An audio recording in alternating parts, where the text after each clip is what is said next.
Salut à tous, je vous souhaite la bienvenue dans mon univers.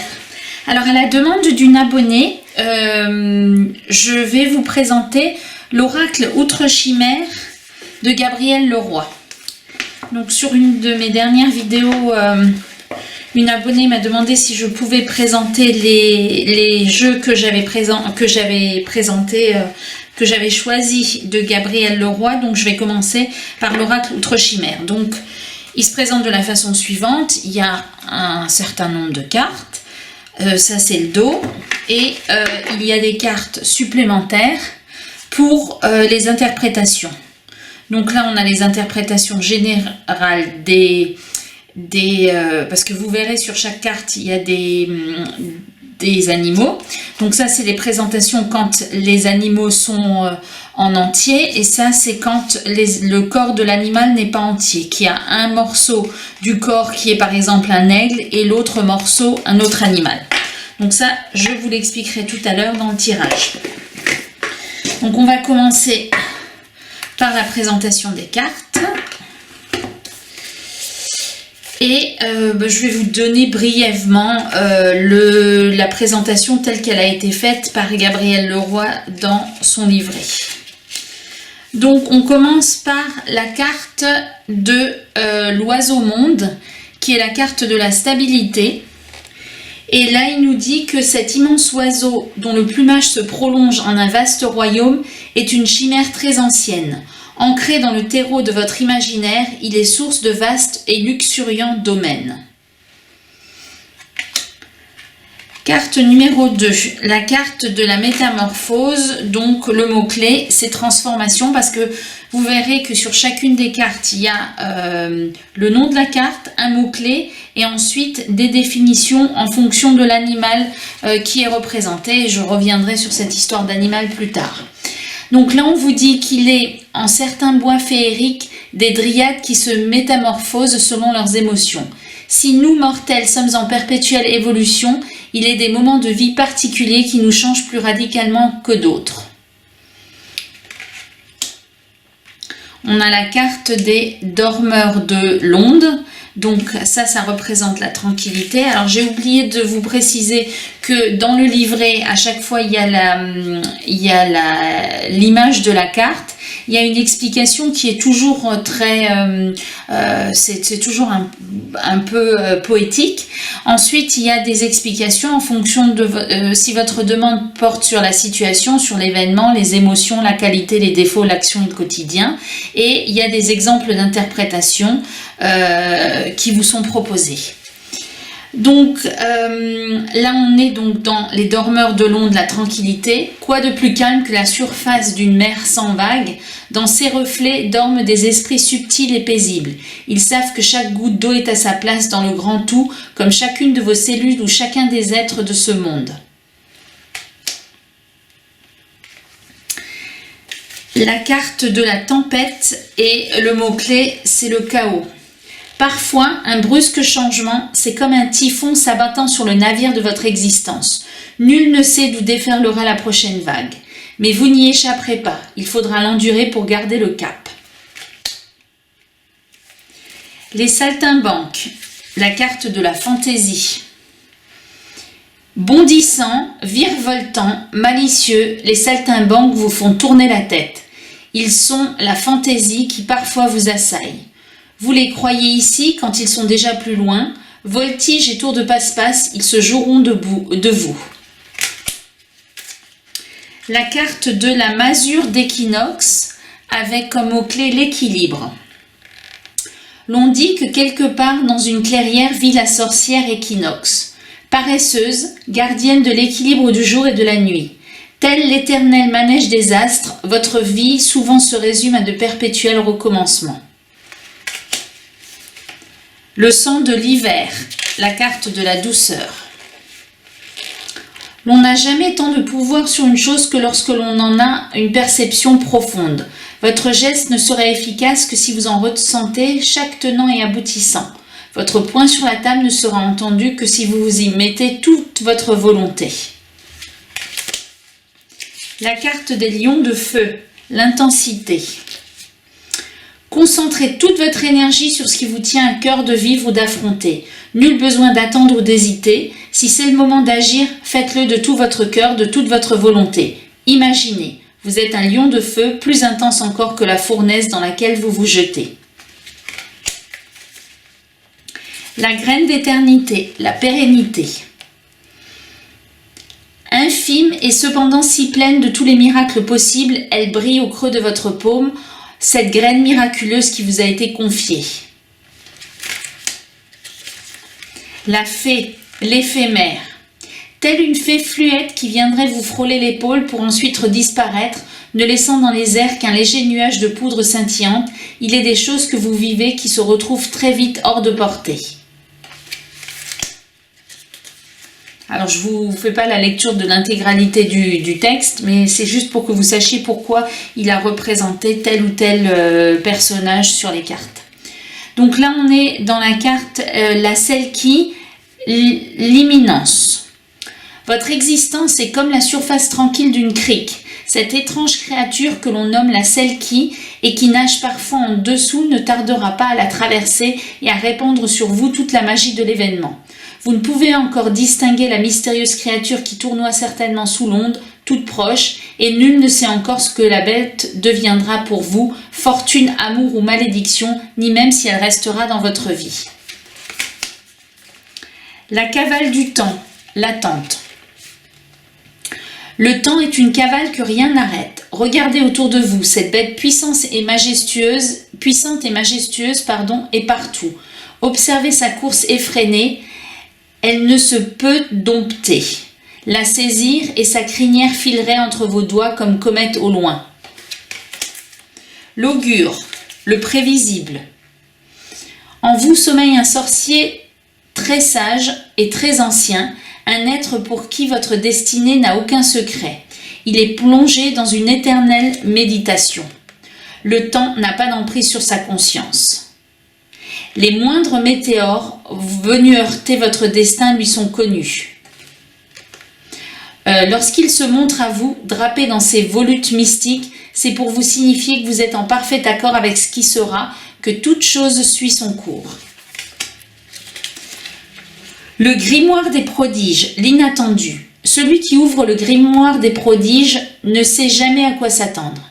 C'est tout un nouveau monde qui chaque fois jaillit du livre. Sous sa couverture sacrée se cache l'essence de l'imprévu.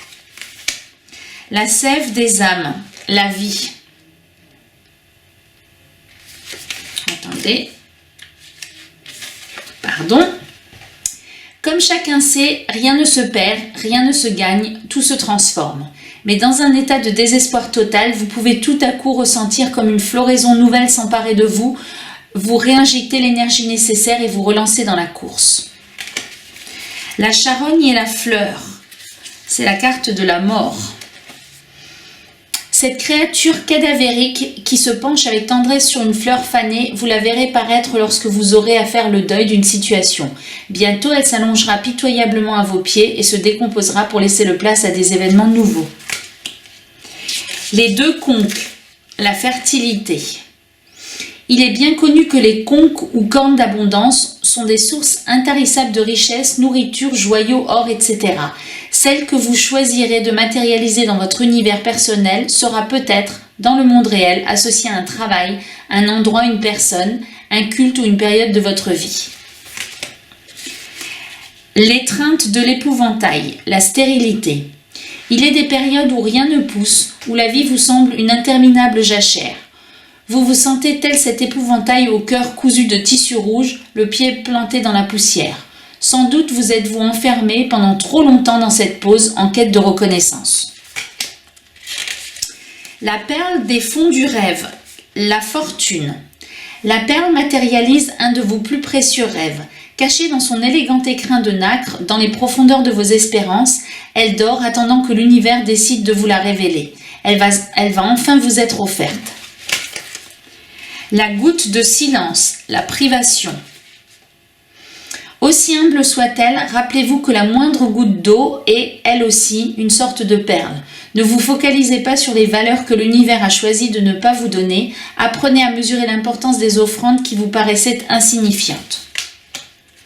La magie des forêts, le naturel. Qu'il est revivifiant de sortir de chez soi, de trouver un point de verdure et de respirer enfin. De même, les paysages luxuriants au-delà du voile vous seront source de forces nouvelles. Laissez leur mystérieuse et ancestrale végétation envahir les paysages de votre esprit. Les demeures elfiques, la construction. Parfois, structurer sa pensée s'avère nécessaire. Poser des limites pour éviter les précipices, ériger des murs pour mieux anticiper l'avenir. Si l'intuition naturelle est excellente conseillère, la réflexion peut la consolider. L'élu parmi les astres, la perfection. L'élu parmi les astres était une elfe de basse naissance qui, un jour, en séduisant la lumière elle-même par la pureté de ses émotions, embrassa la destinée des dieux. Quoi de plus précieux que la confiance en soi? La blessure du phénix, la destruction. Lorsque l'on entend le phénix hurler sa douleur, l'on sait qu'il reparaîtra bientôt plus flamboyant que jamais. Quelle qu'elle soit, laissez s'exprimer vos émotions. Ne les gardez pas enfermées. Vous avez des larmes pour pleurer, une voix pour crier. Servez-vous-en sans honte. La forteresse des pensées, la solidité. Voyez vos pensées comme une forteresse imprenable dont vous êtes l'architecte inspiré et que, peu à peu, vous érigez à chaque expérience vécue. Nombreux sont ceux qui voudront s'immiscer en elle pour l'affaiblir ou en saper les fondations. Ne vous laissez jamais envahir par ces parasites et leur pression psychologique. Le jardin des sentiments, la fragilité. En vous, au fil des jours, fleurissent 1001 sentiments. Certains sont voués à disparaître à la première ondée, d'autres croiront avec patience, tels de puissants chênes. Soyez conscients de ces composantes, guidez-les avec subtilité, mais ne tentez pas de tout contrôler. L'enchanteresse, la bienveillance. L'enchanteresse est un personnage influent de grande noblesse. Elle est vertueuse et ses charmes sont irrésistibles.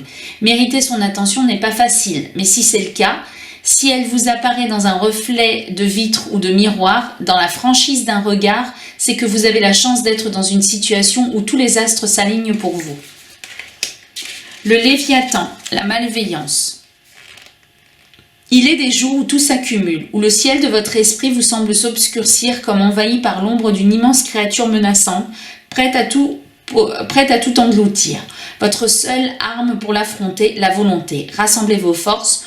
Prenez cette difficulté comme une expérience vous permettant d'aiguiser davantage vos compétences. Combattez. L'orbe, la simplicité. Imaginez un immense orbe blanc qui aurait pris la place des lunes changeantes et des soleils incertains. Plus de jour ni de nuit, seulement la clarté de son évidence tempérée, judicieuse et parfaite. De même, votre âme peut rassembler ses replis multiples en une seule sphère idéale. Nombre de vos actes sont contradictoires et vos paroles parfois redondantes, vos pensées radotent, sentimentalement, vous ne savez plus où donner de la tête. L'astrolabe, la complexité. Un jour, quelques démons voulurent créer un astrolabe si immense et si sophistiqué qu'il vint à remplacer le véritable ciel et qu'il s'y perdit à jamais. Il est courageux de vouloir tenter de tout comprendre. Cependant, la complexité du vécu dépasse de loin nos capacités d'analyse. Acceptez de ne pas cerner toutes les subtilités du monde. Le cœur de l'aube, la clarté. Le cœur de l'aube est un lieu céleste où rien n'échappe à la conscience. Les oiseaux qui le traversent y peuvent apprendre tous les secrets du monde et ce que signifie vraiment la liberté. Si pour vous le ciel est une source éternelle d'émerveillement, sa pureté peut vous plonger dans une sensation de plénitude spirituelle. Les esprits de la nuit, l'ombre. Les esprits de la nuit ont cet art de garder leur visage secret. Peu importe l'heure qu'il est, ils peuvent venir vous plonger dans leurs ténèbres. Et lorsqu'ils dansent en foule autour de vous, ils vous déstabilisent, vous font perdre tout repère. Mais ce n'est pas forcément négatif. Parfois, c'est en fermant les yeux ou en affrontant la noirceur que vous prenez conscience de certaines choses. L'œil de la chimère, la vérité. L'œil de la chimère, c'est votre capacité à dénouer les fils de l'illusion. Imaginez un instant que tout à coup vos pupilles changent d'aspect pour vous permettre de discerner la véritable nature de ce que vous vivez. Aiguisez votre esprit de cette manière. L'invocateur, l'illusion. L'invocateur est un expert dans l'art de dissimuler. Il vous fera prendre le mauvais pour du bon et inversement. Il vous bernera sans aucun remords si cela contribue à ses obscurs intérêts. Avec lui, vous ne pouvez plus faire confiance à vos sens. Son visage qui se modifie au gré de ses besoins pourrait bien se superposer à celui d'une personne qui vous ment ou vous manipule, mais aussi au vôtre lorsque vous mentez à vous-même. Le portail, la connexion. Un succès, une rencontre, un savoir révélé, le regard de l'être aimé, certaines choses suffisent parfois pour vous transporter l'âme. C'est comme une arche merveilleuse vous permettant d'accéder à des rêves qui jusque-là étaient interdits. La chrysalide de cristal, l'isolement. Les plus belles nymphes des montagnes, les nobles oréades, naissent de chrysalides de cristal. Comme elles, lorsque vient pour vous le temps de l'introspection, laissez les foules faire leur chemin sans vous. Posez-vous et reprenez entièrement conscience de votre corps. Les noces chamaniques, l'union. Que ce soit d'un couple, d'une famille, d'une société, nous faisons partie d'ensemble d'individus. Parmi ces unions, il en est certaines plus profondes et intenses que d'autres, comme si elles avaient toujours existé. Soyez reconnaissants pour ces liens si particuliers. La musicienne possédée, la séparation. Si quelqu'un ou quelque chose fait partie intégrante de votre vie et que, pour une raison ou une autre, elle vient à en quitter la trame, ne le prenez pas comme une perte. Vous êtes telle cette musicienne possédée qui, en jouant de sa harpe, sent une partie d'elle-même quitter son corps pour ajouter une voix à la mélodie. Si l'union est brisée, c'est pour permettre à chaque partie d'offrir ses propres notes à une harmonie dépassant celle de votre seul destin. Le conciliabule avec la bête, la convergence. Alternative à l'affrontement, l'éloignement parfois... Non, attendez, je me suis trompée. Excusez-moi. L'objectif n'est pas tout. L'approche en elle-même peut déjà vous apporter un véritable bienfait. Le chemin importe autant que la destination. Par les jardins des hasards, vous avez rendez-vous avec cette bête à la fois séduisante et effrayante qui représente votre idéal. Les fugitifs. L'éloignement. Alternative à l'affrontement, l'éloignement parfois s'impose. Tels des fugitifs pleins de fougue et de révolte, ivres de liberté, lassés des contraintes, les meilleures versions de vous-même peuvent prendre leurs jambes à leur cou. L'exilé, la singularité. Imaginez l'exilé comme un être extrêmement rare. Cette entité sans pareil ne fait partie d'aucune espèce, d'aucune race. L'exilé est en vous, au plus profond de vous, et c'est lui qui fait de vous un être unique. Si cette originalité peut être la source d'excellentes interactions avec le monde, il arrive aussi que, mal perçue, elle provoque rejet et tension. Les dragons de brume, la multiplicité. Voyez autour de vous des brumes de l'inconnu émerger les têtes de fantastiques dragons. Chacun vous promet un voyage grandiose. Mais si tous sont fascinants, prenez le temps de comprendre ce que chacun évoque en vous. Ne vous tourmentez pas de peur de faire le mauvais choix. Les jumeaux oniriques, l'harmonie. Les chimères, nées du même rêve, toujours se comprennent. Observez tous ces gens qui vous entourent. Ils sont tous si différents avec leurs forces et leurs faiblesses. Imaginez alors quelle créature fantastique pourrait les représenter et prenez conscience des magies différentes que chacun porte en lui. La carte 44, la faucheuse de flammes, qui représente la discorde. Telle la céleste faucheuse de flammes, affrontez ce qui vous empêche d'avancer. Imaginez chaque difficulté comme une intense fournaise. Visualisez votre droit au bonheur comme une large faute de givre. Emparez-en vous avec combativité. Ne vous épuisez pas sur les hautes flammes qui vous assaillent. Le merveilleux voyage, la liberté. Lorsqu'affranchi de toute contrainte, vous vous sentez plus léger que l'air, prêt à vous envoler dans la sublime fraîcheur des cieux, c'est que commence le merveilleux voyage. Chevauchant quelques oiseaux libellules, donc c'est un oiseau libellule, j'aurais dit un oiseau avec une libellule, mais bon, un oiseau libellule.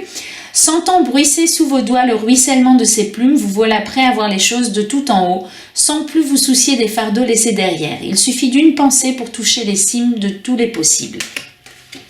La lune de plomb, la contrainte. L'homme loup avait tant hurlé, tant supplié que l'astre nocturne pour lui tomba des cieux. Mais il passait le reste de sa vie à traîner ce boulet qui, une fois au sol, avait perdu toute sa magie. Certains vouent leur vie à décrocher la lune et une fois cela fait, ne savent pas quoi en faire. La lune de plomb, c'est tout ce qui n'est qu'un fardeau pour la suite de votre évolution. Alors, la manticore, la protection. Gardienne de votre corps et de votre esprit, la manticore, de tout temps, veille sur vous. Stoïque et imposante, elle se dressera sur le chemin de tout ce qui peut vous nuire, car vous n'êtes jamais tout à fait seul devant l'adversité. La tisseuse, le piège. Les désirs de possession, les complexes, le manque de confiance, chaque mauvaise énergie est un fil de la toile de la tisseuse. Que vous en soyez à l'origine ou la victime, elle forme un réseau capable d'entraver votre évolution. Pardon. Et on finit avec la carte 49, les ailes de lumière, la délivrance. Nous sommes tous capables de revêtir les ailes de lumière. Elles sont plus flamboyantes encore lorsque nous redressons la tête après avoir vécu une épreuve qui nous a jetés à terre. Elles sont l'essence de votre être divin, cette force primordiale qui vous porte dans les moments les plus intenses de votre vie. Donc voilà pour la présentation succincte des cartes. Et je vais les mélanger et on va procéder à un petit tirage. Alors je vous propose de commencer par le tirage temporel pour connaître l'évolution d'une situation dans le temps. Donc on vous propose de vous poser une question sur l'évolution d'une situation dans le temps et il faut tirer 5 cartes.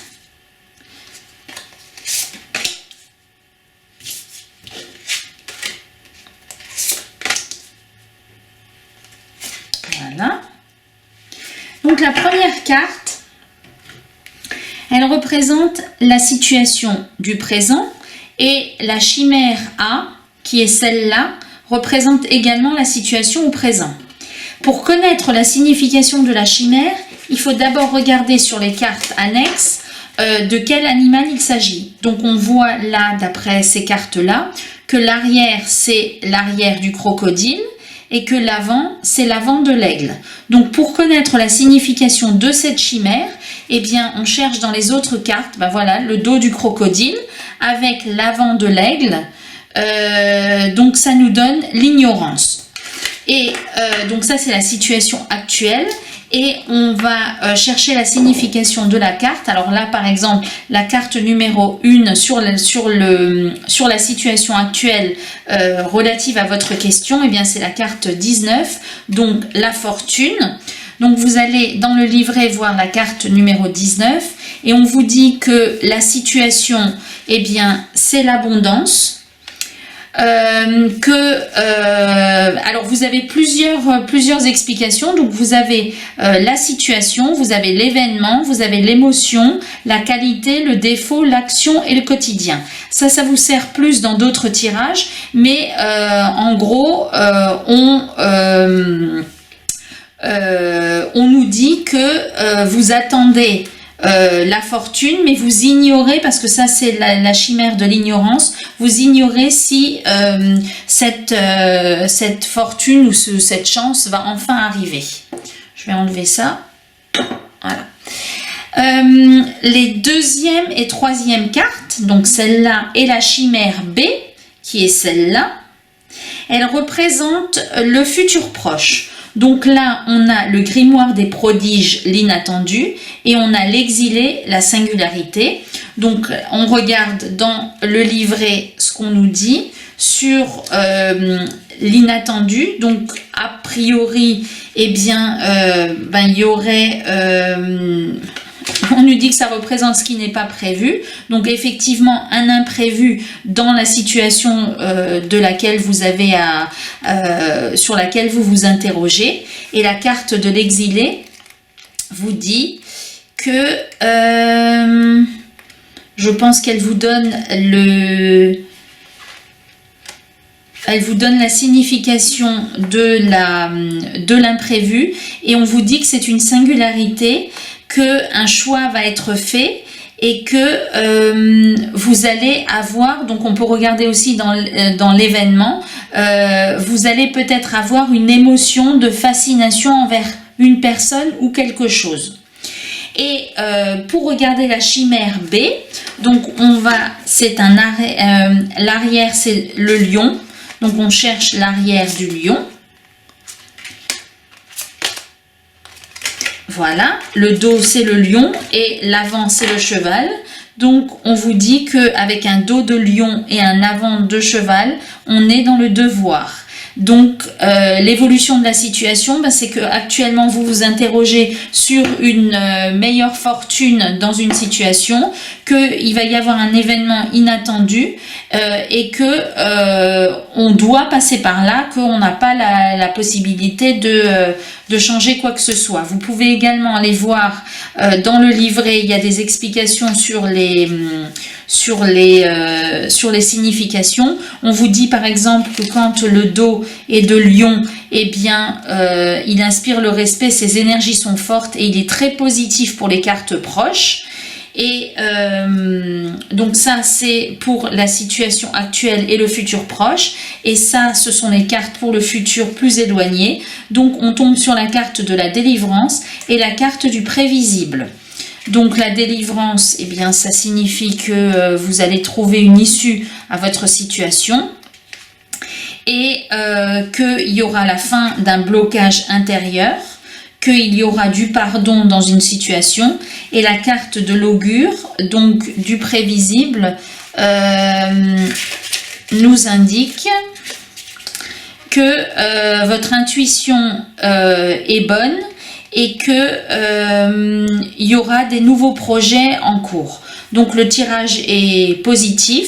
Et vous pouvez vous aider des chimères. Donc là, on vous explique juste les significations des chimères A et de la chimère B. Mais après, vous pouvez faire vos propres interprétations en fonction des chimères que vous retrouvez. Donc voilà pour un tirage, donc le tirage temporel. Et maintenant, je vais vous proposer un second tirage qui est juste pour répondre à une question oui ou non. Alors pour ce tirage, il faut que vous posiez une question dont la réponse oui sera positive pour vous. Donc vous pouvez vous poser une question dans votre tête. Là je vais vous faire un exemple sur qu'est-ce que je pourrais demander. Est-ce que soit en enfin, vous posez votre question. On va voir la réponse. Donc vous vous concentrez bien sur votre question. Il faut que la réponse oui à cette question vous soit positive. Généralement c'est le cas, mais bon, il le précise quand même. Donc vous battez votre jeu et vous commencez à retourner les cartes. Le but c'est de trouver une tête de lion sur la partie gauche de la carte. Et on doit retourner au maximum 9 cartes. Donc là on a une tête de lion. Si on a la tête de lion, on s'arrête et on met le tas de côté. Si on n'a pas la tête de lion, on continue jusqu'à avoir 9 cartes.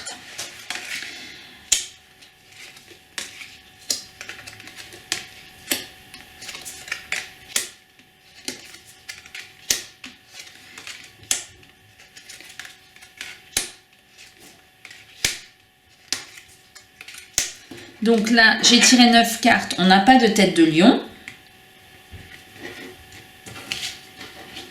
Et on tire encore 9 cartes maximum. Donc là, on a une tête de lion. Donc, on a 3 tas.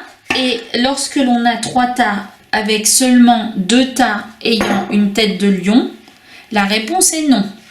Par contre, les cartes nous disent pourquoi c'est non. Et elles vous indiquent sur quoi vous devez travailler. Donc, vous regardez sur chaque carte les raisons de ce nom. Donc là, on a, alors, sur cette carte-là, donc on a un lion, donc c'est pas une carte concernée pour vous expliquer la réponse. Et là, on a une carte de fertilité, donc ça ne vous explique pas non plus la réponse. Les cartes qui vous expliquent la réponse, c'est celles où il n'y a pas de tête de lion. Et là, on vous dit la goutte de silence, la privation.